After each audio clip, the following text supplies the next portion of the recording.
Welcome back to the Everyday Superwoman Show. We are celebrating Women's Her Story Month, celebrating all the women who have paved the way, who has made it possible for us to sit and do what we do comfortably so that we can pave the way, for those to come. Well, today's Superwoman guest is an icon. She is. She's an extraordinary woman. She's the founder of the Caribbean Cultural Center African Diaspora Institute.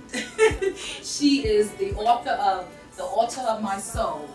She's also one of the authors and editors of Women Warriors in Afro-Latino Diaspora. I have to read that one. I haven't read that one yet, and I need to.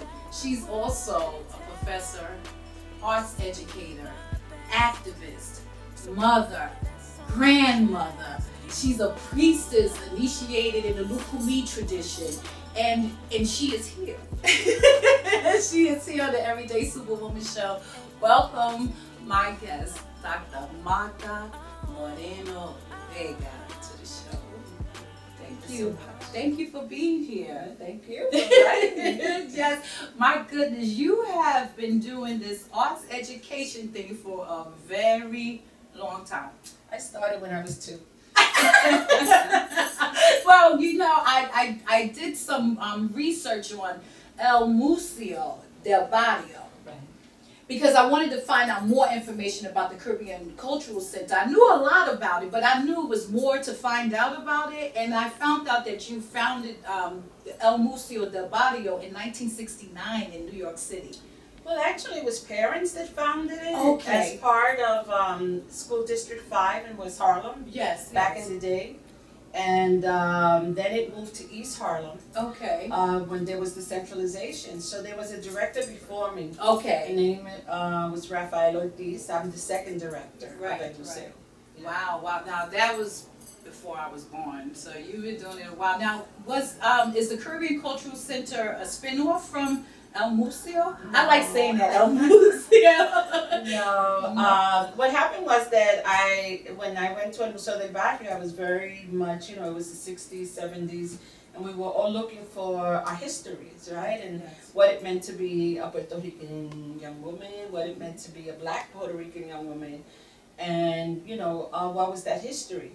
So I became very interested, and I was very fortunate to be hired by the parents in the district to head El Museo del Barrio, and that was like being in school. That was like being in college, because in school we didn't get that information. You didn't get any information on Black history then. You didn't get anything on the Caribbean or Latin America.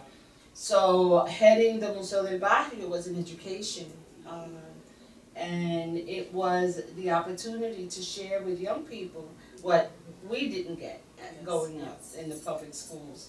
So as I continued doing my work in the Museo del Barrio, what I realized was that I couldn't look at Puerto Rico isolated from the rest of the Caribbean and from the rest of Latin America and the rest of North America, because our people traveled. Yes. Not only because of the process of enslavement, but because they were Maroons. They would jump on a boat and go to another island, go to another place. Yes. And there was that internal travel as well as more global travel.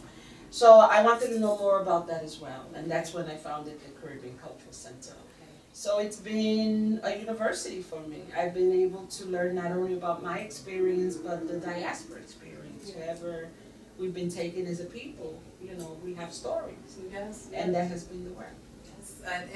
And we are so grateful, for the work. The Caribbean Cultural Center African Diaspora Institute. What a colorful mouthful. I know. A colorful mouthful. But why did you choose that title, for your institute? Because actually it started as a Caribbean Cultural Center. Okay. And it started as a fellowship project I had gotten as a fellow through the Metropolitan Museum, the Senior Rockefeller Fellow. And then as I kept doing the work, right, I looked at Native American experience, colonial experience, and then I started looking at the threads that bind us as a people of African descent, and what that meant. And in looking at Puerto Rico, Cuba, Trinidad, Jamaica, Panama, the U.S., you see that continuous thread of spirituality, sacredness, the understanding of ancestors, the understanding of the sacredness of nature, and so on. And I felt it was very important to add that element of, the root being Africa, and also understanding that we were dispersed globally throughout the world. And if we're going to understand our experience as people of the Caribbean, people of African descent, we have to look at all those pieces. Yes. And all those pieces are critical.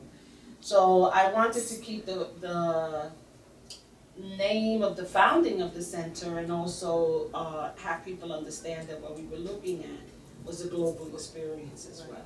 Right. Well, thank you for keeping that there, instead of shortening it and breaking it down, keeping it for what it truly is, what it is. You have been an inspiration to so many and for so many. Who are some of the people that inspire you? Oh, a lot of people. Susan Taylor is one who's a friend, and my sister. She's amazing. She's so amazing. She's just an amazing woman. My mother, of course, was a housewife, right? Because at the time, women weren't supposed to work, and my father was very machista. And she was just like an inspiration. She was, insisting that I receive an education and follow what my dreams, were as they were becoming, right? My sister-in-law, who was a partner with me in building the center, Marta Moreno. Antonia Pantoja, who was the developer of Aspida, Puerto Rican Forum, and incredible organizations. Evelina Antonetti was probably the one who sparked the activists in me. She said in my office one time, and she said, like, I'm your boss. I want you to know I'm your boss. And I was like, okay. And she sat down with like 30 women, and she was like, let me tell you, you need to do this and this and this and this, because I'm on the board of directors of this organization. I'm your boss. Now you go in and you tell the director so and so and so and so. And I was like, oh, okay. And then she says, after I did what she said, she says, okay, now I'm going to train you. Now you're going to come to the Bronx, to United Bronx Parents, and I'm going to train you. You have a lot of programs at your center, a lot of programs. Can you tell us some of the programs? Well, right now we're celebrating Women of Power. Done it for 27 years annually to celebrate the creativity, the power, the inventiveness, the element of the female power, right? And what that means, and what it means in its many manifestations, because we're all mothers, we're sisters, we're aunties, we're grandmothers, we're the child of someone, and we're professional as well, So what does that all mean, in our formation as women in the world? Because we carry all of those titles. Yes, we do. You don't leave one behind and you have the other, And how you form yourself and understand that all of those elements are what makes you who you are, and makes you that unique person that you are, And this program celebrates that, women from the creative arts field, women from policy, women who are home, women who are nurturers, and really having a conversation amongst us to see how beautiful we've all been able to manifest our uniqueness. That sounds really good. When is that program? That'll be Monday. I'm sorry, Saturday. This Saturday, the 15th. At Julian de Burgos Cultural Arts Center at 104th Street. And Lexington Avenue. I think I will be stopping by and bring a couple of you women. Y'all all should come by. What is your website? The address, your website address? cccadi.org. Okay, so check it out, get your tickets. But you have, and check out the other programs that's the Caribbean Center is giving. But you have so many programs and projects going on right now. But one of the huge projects, well, they all huge. One of the huge projects that's going on, they really are. None of them are small. is La Guarachera de Cuba, the Queen, Right. Celia Cruz. We're very excited. Yes. The Apollo, it's a program of the Apollo that Yes. they've asked us to partner with them in celebrating the 80th anniversary. And it's also the 50th anniversary of Celia having been on Debut stage after at the Apollo. Yes, yes, you yes, know. yes, yes. And I was very excited because I went to that show. Oh, did you? It was great. Oh, wow. So my brother took me actually Oh, because wow. I wasn't able to go to I was too young to go to Right. nightclubs.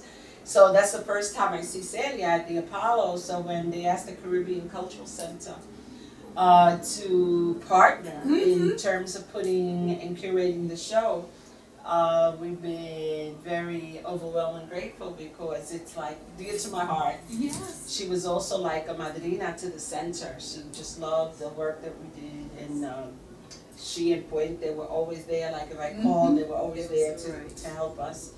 And so it's a tremendous honor to. I know it is. I'm just thinking about Celia Cruz. I'm getting excited. I love Celia Cruz. Boy, she get on stage. She definitely know how to get a party started. It was just her spirit when she walked out on stage. She didn't demand, like attention. She commanded. It's a totally different. You know what I'm saying? And I did Women's History Month that was celebrated last year. And I did a little clipping, about her. And she's such a woman. You know what I'm saying? She's all woman, and I'm excited about that. Oh, we are. So absolutely. Let's talk about when the show is going to happen. Let everyone know when the show is going to happen, where they can get tickets. It's March 22nd. Okay. Tickets could be purchased at the Apollo, and they're going very quickly. Yes. So I encourage everybody. It's the evening of the 22nd. We have incredible vocalists performing. We have Amma McKen. We have Cita Rodriguez. We have Anaisa Gathers. And we have Lucrecia coming in from Spain, who also has performed with Celia. So the band is Jose Alberto y Canario. Yes. Oh, and he toured with Celia the last 10 years of her life. So it's just going to be a beautiful celebration party, yes. Celebrating her life, Excellent. I cannot wait. You mentioned Amma McKen, who will be joining us very shortly. She's going to join us on this interview. And we're going to talk about her participation in... I was so honored that she said yes. Oh, okay. Yeah. Wonderful. Well, this is great. So let's say that a woman wants to become an active participant. An arts educator, an activist. How would she begin? Well, I love the Nike ad. It says, do it. Okay. Just do it. I think that it's the will, that makes you do it.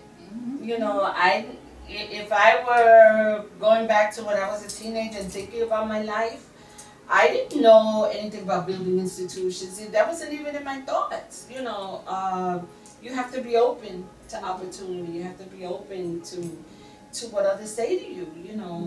It was a guidance counselor that said you need to go to college. My mother was like, no, she needs to get a job. My dad was like, well, she's gonna get married. Somebody's gonna take care of her. You know what I mean? And you chose college. And I chose college. And I said, well, I'm not going to college, and see what happens after that. And that's how I became a teacher, But it was not something that I had planned or had thought about. Now, I said, well, where do I want to be in 3 years? Where do I want to be in 5 years? Right. What do I want to be doing?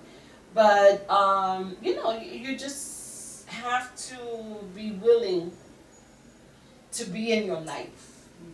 A lot of people, are listening to others, and you listen to others, but that doesn't mean that you are a follower all the time. You have to be present in your life and say, what is it that I want? What is it that and how do I want my life to be? The other day, I heard this sister allowing, her mate to speak to her in really, a really negative way. And, I had to tell her, I said, is that what you want your children to learn? That you can be treated in this way, somebody could talk to you in this way?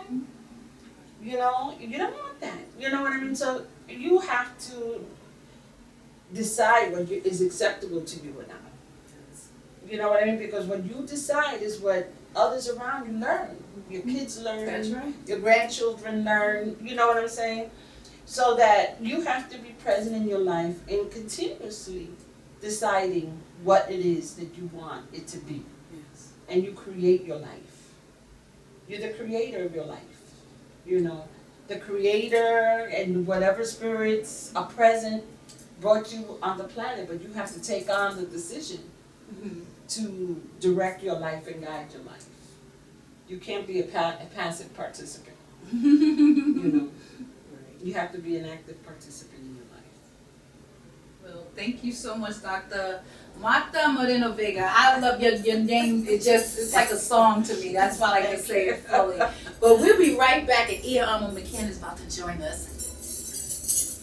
We are back celebrating Women's Her Story Month, and Amma has popped in to join us. Welcome, Amma, to the show. Well, welcome back to the show. You're back. Wow. Wow. I remember when we sat down during the interview, July 2012. I remember, and you sung one of your songs, one of the songs that you wrote. Changes have to come in this time and in our day. We control the powers in our minds to make the way. And I ain't gonna hesitate, 'cause if we can't sit down and wait, and let's pray it's not too late to make a change in this society. Time is moving oh so rapidly. Hey, hey, no way love conquers all. All we need is faith and dedication to create this resurrection. From dwelling in the dark to moving in the light, that is the only fight. Now we must search our souls and do what we know is right. We were all born with inside, but sometimes we fight all the blessings in our eyes. And I was blown away because I never heard, you sing, a conventional song, anything other than a Yoruba traditional song. Right. And I knew it. I knew it then. I think you knew it then. And I'm like, oh, this is about to go really mainstream. It was just so time. It was so time. And here we are. Manifestation. We're in it. Yes, and I would like to say that I am so grateful for Dr. Marta Vega for allowing me the opportunity.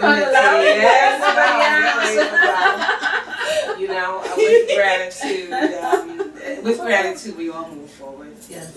And there are other singers out there, and I was really, really so honored and so again so thankful for you giving me the opportunity. Thank you for accepting. Oh, sure. You said there's so many singers, but they're not, so many singers that sound like you. Your voice is, your voice is very versatile. So, the Apollo. I'm on fire. I am like on fire, elated. I mean, I have so much support from family, friends, and community, of course, at large, and they're being very supportive, and they're keeping me on this cloud that I'm on. They're like, you know what this is, and I'm like, I'm getting there. I've been on that cloud since I got the first call, actually. Tell me about the call. Was it directly from Dr. Marta? Yes, Can I get a little bit about the call? Well, once we agreed with the Apollo that we would collaborate on this concert, right? I started looking at Celia's life, the phases of Celia. And when Celia starts, many of her songs are lullaby songs, very sort of songs that are very focused on Cuba. and also Yoruba songs. She has about 4 albums that are all Yoruba songs to the Orishas. And in order to do the concert and do the different phases of her life, you have to focus a section of her life on the songs that she sang. And as soon as we sort of like sketched out the concert, I said, it has to be Amma. So I called Amma. Wow. It was as basic as that, as simple as that. Okay, so now you have to take it from there. So you got the call, and how was that? I was driving actually to Jamaica to pick up fabric as usual. Because my design company. Yes. And I said, this is an important call. I'm going to have to pull over. So I actually pulled over and parked. Okay. And then I took it all in. I was like so super excited. You were driving? Yeah, it was. And then I of course, called my daughter and my son. I called my children.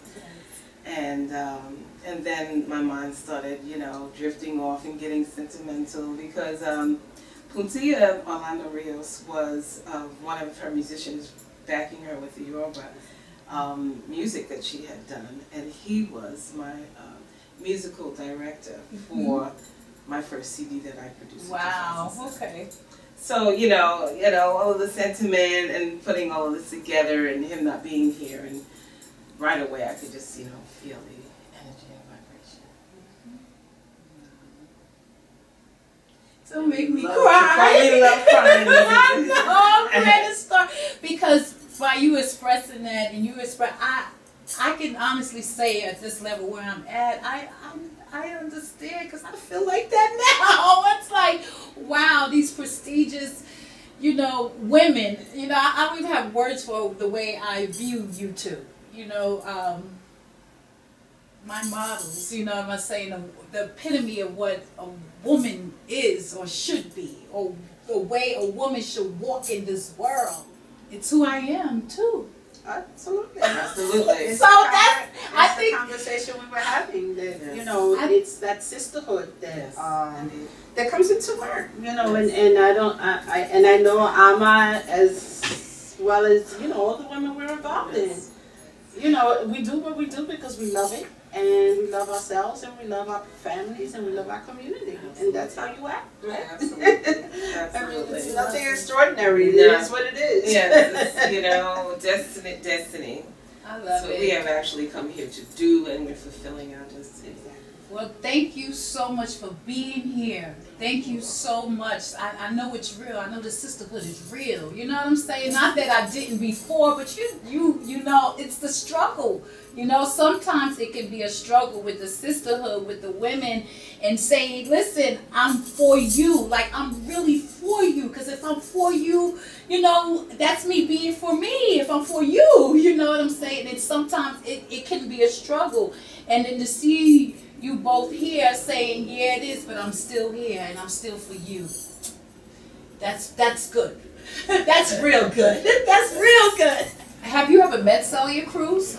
No, I did not. Oh no. No, Okay. unfortunately, I did not meet her in this lifetime. Oh, I think she's here. It's really interesting. It's a fabric store that I go into quite a bit. I've been going there for many years. I have designed my daughter's wedding garment and the whole wedding party. I go there for all my special occasions, my CD release party garment, and so forth. So I go in there a couple of days ago, and of course, some Indian people that own the store, and a Dominican young lady who cuts the fabric I've known for many years. So I go in and I said, I'm here for another special occasion. And so right away, her and I start talking, and she said, oh, Celia's designer always came into the store. There were a lot of Celia's clothes from the store. And so then, now I'm getting chills, So she says, come on, let me show you. We walk over to the entrance of the family store, and there's pictures of Celia. Oh, stop. With garments on. Wow. With garments wow. on. Her husband, her by herself, right there. And this is a store that I've been going into for over 25 years. Wow. And yes. And so I mentioned it to a friend of mine. She was like, keep channeling. keep channeling. Right? You know, another situation. I was coming from a ceremony, and I got my car and drove from the Bronx, and I live in Queens, and they just had a whole Celia tribute that night. It was a Friday night, and I heard Celia's song after one after the other. Wow. And actually, till I pulled into my driveway, and I just sat there for a while, and I was like, let me listen to another one. And so it's that whole energy of the channeling in. It's like I did not meet her, but we are connecting on another level. So once again, where can everyone get tickets? At the Apollo Theater. Okay. The concert is March 22nd. Okay. And it starts at 8 p.m. Tickets are going very quickly. Yes. They're going very quickly. And it's only one show, right? It's only one show. One show. It's one show. It's a historic moment. Yes. Thank you so much. Thank you. Thank you. Thank you, young Okay. lady. My name is Dr. Marta Moreno Vega, and don't forget to put that S on your chest. This episode of the Everyday Superwoman Show was sponsored by Abeokuta Designs, one-of-a-kind African-inspired clothing for the chic and fashionable.